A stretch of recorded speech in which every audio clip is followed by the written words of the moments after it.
Jumpa lagi dalam acara persembahan untuk Bunda, Bunda Cerdas, Keluarga Bahagia hanya di Mata Milenial Indonesia TV, Matanya Indonesia. Bersama saya Putri Andriana yang seperti biasa ya kurang lebih 30 menit ke depan akan membahas nih soal informasi-informasi yang penting untuk bunda-bunda di rumah.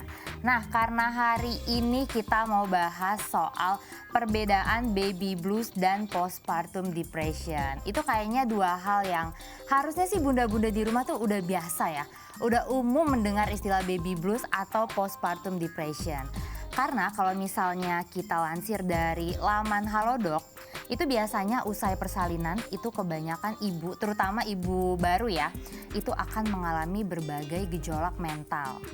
Nah, baby blues dan postpartum depression ini merupakan dua kondisi yang sering dialami oleh bunda-bunda baru nih, yang baru saja melakukan persalinan. Dan kalau misalnya kita kutip dari pijarpsikologi.org, baby blues itu biasanya dialami hingga 80% wanita hamil dan melahirkan. Sementara postpartum depression itu hanya dialami paling banyak 20% wanita hamil dan melahirkan. Dan kita hari ini mau bahas lebih lanjut ya baby blues dan postpartum depression itu apa. Tapi nggak mungkin aku sendirian karena aku bukan ahlinya, apalagi aku juga belum punya anak gitu. Jadi aku nggak tahu pengalamannya. Makanya hari ini kita sudah mengundang ada Mbak Tiara di sini ya. Selaku ini merupakan psikolog anak dan remaja dari Pion Clinician, betul ya? Iya, betul sekali. Jadi Mbak Tiara ini nama panjangnya Ayunda Sabriani Tiara. Supaya kita lebih akrab, kita manggilnya tuh Mbak Tiara aja ya. Iya. Dan terima kasih banget loh Mbak sudah meluangkan waktunya. Mungkin ini bukan yang pertama kali ya ke Mata TV? Iya, betul. Untuk Udah, persembahan untuk Bunda sudah pernah sebelumnya. udah beberapa kali. Nah, sebelum kita ngobrol lebih lanjut, Mbak Tiara ini kesibukannya apa sih di Pion Clinician itu? Oke, saat ini saya berpraktek sebagai psikolog klinis anak dan remaja di Pion Clinician itu menangani berbagai kasus terkait dengan perkembangan anak, kemudian juga gangguan belajar dan juga parenting gitu terhadap Dan orang tua. salah satunya parenting ya. Betul. Dan berkaitan juga dengan topik kita hari ini baby blues dan postpartum depression juga ya. Betul sekali. Nah, Mbak aku Putri. langsung aja nih mau nanya. Jadi sebenarnya Mbak Tiara, baby blues dan postpartum depression tuh apa sih? Dan itu tuh adalah dua hal yang sama atau beda atau berkaitan gitu? Oke, jadi sebenarnya kurang lebih sama sih seperti yang tadi sudah disampaikan sama Mbak Putri di awal, bahwa baby blues dan postpartum depression ini merupakan suatu kondisi psikis biasanya berupa gejolak mental gitu yang dialami oleh para ibu baru pada saat pasca melahirkan gitu. Nah, biasanya nih umumnya itu ditunjukkan dengan gejolak emosi gitu, misalnya marah dan sedih yang berlebihan gitu, yang mungkin beda lah dari biasanya gitu. Kemudian juga ada perasaan tidak bersyukur terhadap kehadiran anak, dan juga kalau misalnya dalam tahapan yang mungkin lebih lanjut bisa jadi ada pemikiran-pemikiran untuk membahayakan diri dan juga keselamatan anak seperti itu. Dan memang betul sekali bahwa ini dialami oleh 80% untuk baby blues, 80% dari kelahiran dari ibu baru setelah melakukan kelahiran. Dan jika baby blues ini tidak ditangani dengan baik, itu akan berkembang menjadi postpartum depression gitu. Atau biasanya kalau kita sebutnya juga PPD, singkatannya. Jadi bisa dibilang PPD itu merupakan perkembangan dari si baby blues itu ya? Jadi level lebih tingginya lagi? Betul sekali. Oh, nah itu cara membedakannya antara ibu yang ini baby blues nih, yang ini PPD nih, itu gimana cara bedainnya tuh Mbak? Oke, biasanya itu yang paling terlihat itu adalah dari segi durasi dan intensitas gitu. Jadi kalau misalnya baby blues itu ya Mbak Putri, durasinya tuh biasanya sekitar sebulan pertama setelah kelahiran gitu. Jadi biasanya akan sudah mulai membaik kondisinya setelah 2-3 minggu pertama gitu. Itu setelah 2-3 minggu pertama. Nah, tapi kalau misalnya setelah berlalu 3 minggu, kemudian justru perasaan marah, sedih, perasaan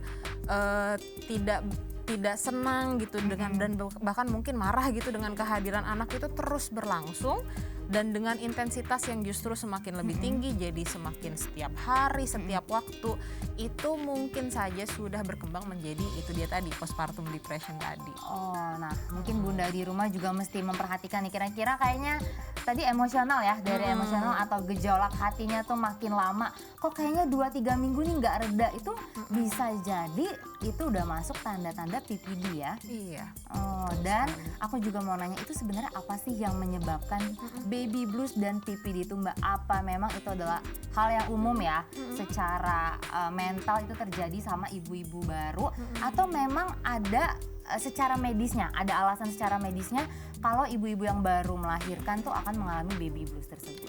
Oke, yang paling pertama itu pastinya karena ada perbedaan kondisi fisik gitu ya Mbak ya. Karena kan ketika kita hamil kemudian melahirkan itu secara fisiologis hormon kita juga banyak berubah gitu, dan itu sangat bisa mempengaruhi kondisi mental kita gitu, mempengaruhi sejauh mana kita jadi merasa happy, kemudian merasa kok kayaknya hidup kita kok gini-gini aja gitu, itu sangat bisa mempengaruhi gitu dari segi hormonal tadi. Kemudian juga perubahan rutinitas, perubahan kondisi. Kalau misalnya gitu ya, untuk ibu-ibu baru misalnya tidurnya biasanya bisa 6-8 jam gitu dalam sehari gitu, apalagi kan mendekati akhir-akhir kehamilan tuh biasanya udah lebih banyak diperhatikan gitu sama keluarga terdekat juga untuk istirahat dan sebagainya gitu. Nah tiba-tiba nih ketika anaknya lahir, loh ternyata setiap 2 jam sekali harus bangun gitu, harus bangun untuk menyusui gitu. Kemudian juga mungkin jadi muncul perasaan-perasaan kayak kok sekarang aku nggak bisa lagi gitu jadi diri aku sepenuhnya gitu, jadi diri aku sendiri. Yang dulu biasanya mau kemana-mana gampang gitu, sekarang ada bayi kecil nih yang kalau misalnya bukan kita yang ngasih makan siapa lagi gitu. Dan itu tuh kerap kali perubahan-perubahan seperti itu tuh membuat orang tua baru gitu itu merasa kaget gitu, oh ternyata kok jadinya seperti ini gitu, perubahan-perubahan seperti itu. Kemudian juga terkait dengan dukungan dari keluarga terdekat gitu, ketika misalnya ibu merasa kok kayaknya dukungan yang diberikan gitu rasanya kok nggak tepat gitu, atau mungkin bahkan mungkin bisa jadi ibu merasa nggak didukung gitu sama pasangan atau sama orang keluarga terdekat, itu juga bisa jadi menyebabkan baby blues tadi gitu. Jadi ada pengaruh, kalau misalnya kita ngomong dari segi medisnya tuh ada pengaruh hormon ya, dari segi hormonal akhirnya mempengaruhi emosinya ya kan, mempengaruhi perasaan si ibunya karena dia merasa pastinya ada perubahan yang mulai dari fisik, aktivitas. Nah berarti aku jadi penasaran nih, zaman sekarang itu kan banyak kita bilangnya working mom ya, atau mama-mama muda, mama-mama baru tuh yang masih kerja. Apalagi kalau misalnya cutinya tuh cuman dapat 2 atau 3 bulan terus dia harus kerja lagi, itu kan pasti akan lebih capek. Itu kemungkinan untuk baby blues atau PPD itu lebih besar pasti ya Mbak ya? Sebenarnya sih kalau berdasarkan hasil penelitian Ya. tidak ada perbedaan signifikan gitu antara working mom dengan stay at home mom gitu, dengan antara ibu bekerja dengan ibu yang stay di rumah dalam terkait dengan baby blues dan postpartum depression itu, PPD itu. Mungkin yang berbeda itu dari segi bentuk dan risikonya gitu. Mungkin kalau misalnya untuk stay at home mom kan ibu-ibu yang stay di rumah gitu, mungkin jadinya resikonya tuh lebih ke hubungan dengan suami, kemudian juga terkait dengan merasa nggak berarti seperti itu, merasa kalau kok dia dulu aktif berkegiatan di luar, sekarang aku kok jadi cuman terperangkap berdua gitu di rumah gitu bersama dengan anak gitu. Sedangkan kalau untuk para ibu-ibu bekerja, sumber stresnya itu lebih ke perasaan bersalah gitu karena harus bekerja dan merasa tidak bisa menyediakan waktu seutuhnya untuk anak seperti itu. Jadi mungkin resiko baby blues dan PPD-nya sama, tapi bentuk yang ada perbedaannya di situ, bentuk perasaan bersalahnya dan bentuk resikonya kemudian jadinya ada di mana. Nah, ngomongin soal baby blues dan PPD, berarti bisa kita bilang ini adalah hal yang lumrah terjadi ya, terutama bagi bunda-bunda baru atau ibu-ibu baru yang melahirkan.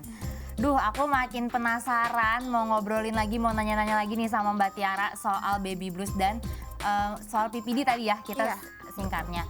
Tapi nggak di segmen ini Mbak Tiara, kita istirahat dulu sebentar ya. Boleh. Kita akan balik lagi dan makanya buat para bunda-bunda jangan kemana-mana, terus pantengin aku dan Mbak Tiara di Persembahan untuk Bunda, Bunda Cerdas, Keluarga Bahagia.